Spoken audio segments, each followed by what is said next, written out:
পবিত্র মাটি এমন পবিত্র মাটি আমার নবীর রওজায়। তোমরা যদি যাও গো মদিনায়, তোমরা যদি যাও গো মদিনায়। ইয়া রাসূলুল্লাহ ইয়া হাবিবাল্লাহ, ইয়া রাসূলুল্লাহ ইয়া হাবিবাল্লাহ। মদিনা শরীফের মাঝে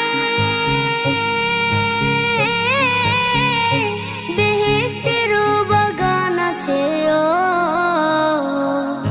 সেই বাগানে শুয়ে আছেন, সেই বাগানে শুয়ে আছেন প্যারা নবী মুস্তাফায়।